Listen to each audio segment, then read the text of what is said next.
Dans le monde d'aujourd'hui rapide et imprévisible, beaucoup d'entre nous cherchent constamment des moyens de renforcer la résilience et la ténacité mentale pour naviguer dans les défis et les incertitudes de la vie quotidienne.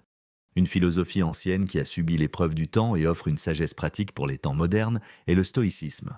Le stoïcisme est une école de philosophie originaire de la Grèce antique et de Rome, mettant l'accent sur la recherche de la vertu, la résilience face à l'adversité et l'acceptation des choses que nous ne pouvons contrôler. Le stoïcisme offre un certain nombre de rituels et de pratiques qui peuvent être adaptés aux défis actuels, nous aidant à cultiver la force émotionnelle et la résilience face à l'adversité. Voici 8 anciens rituels stoïciens qui peuvent être appliqués dans les temps modernes pour améliorer la résilience et la ténacité mentale. 1. Memento mori. Ce rituel implique de se rappeler l'inévitabilité de la mort et l'impermanence de la vie. En réfléchissant sur notre propre mortalité, nous pouvons avoir une perspective sur ce qui compte vraiment dans le grand plan de choses. Comme l'écrivait le philosophe stoïque Sénéca, préparons nos esprits comme si nous étions arrivés à la fin de la vie. 2. La vue d'en haut. Ce rituel implique de nous imaginer d'un point de vue plus élevé, en regardant nos vies comme d'un regard d'oiseau. Cette pratique peut nous aider à nous éloigner de nos préoccupations immédiates et à voir la situation plus vaste. Comme l'a écrit le philosophe stoïque Marc Aurèle, vous avez du pouvoir sur votre esprit, pas sur les événements extérieurs. Réalisez ceci et vous trouverez la force. 3. Visualisation négative. Ce rituel implique d'imaginer le pire scénario dans une situation donnée, se préparant mentalement à des défis et des revers potentiels. En embrassant l'adversité dans notre esprit, nous pouvons renforcer notre résilience émotionnelle et être mieux équipés pour gérer ce qui nous arrive. Comme l'écrivait le philosophe stoïcien Épictétus, c'est un homme sage qui ne se plaint pas des choses qu'il n'a pas, mais qui se réjouit de celles qu'il a. 4.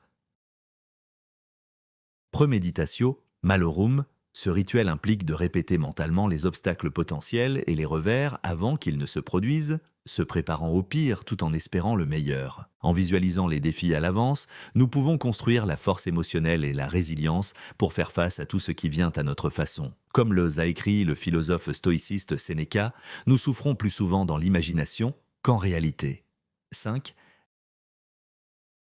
La dichotomie du contrôle. Ce rituel implique de concentrer notre énergie sur les choses que nous pouvons contrôler, comme nos pensées et nos actions, tout en acceptant les choses que nous ne pouvons contrôler, comme les événements externes et le comportement des autres. En cultivant un sens intérieur du contrôle, nous pouvons construire la résilience émotionnelle et la paix de l'esprit. Comme l'écrivait le philosophe stoïque Épictétus, nous ne sommes pas troublés par les choses, mais par les vues que nous en prenons.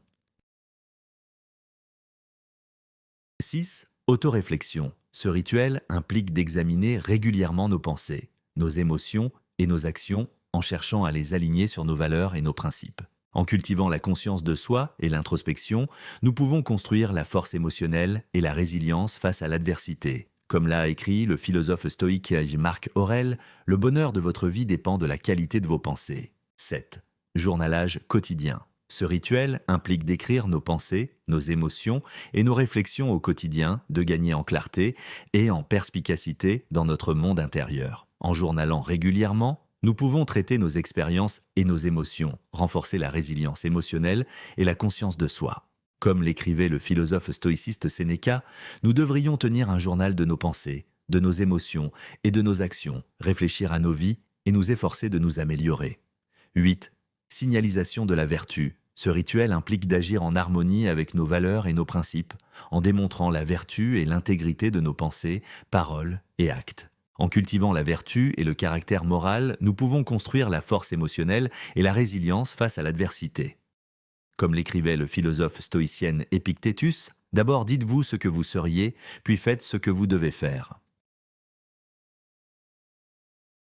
En intégrant ces anciens rituels stoïciens dans notre vie quotidienne, nous pouvons cultiver la force émotionnelle, la résilience et la ténacité mentale face à l'adversité, qu'il s'agisse d'embrasser notre mortalité, d'avoir une perspective sur nos vies, de se préparer au pire, de se concentrer sur ce que nous pouvons contrôler, de cultiver notre conscience de soi, de publier nos pensées ou d'agir en harmonie avec nos valeurs. Le stoïcisme offre une sagesse pratique pour les temps modernes. Alors que nous naviguons sur les défis et les incertitudes de la vie quotidienne, embrassons ces anciens rituels stoïciens pour construire la résilience émotionnelle et la force intérieure, nous autonomisant à faire face à tout ce qui vient avec courage et sagesse.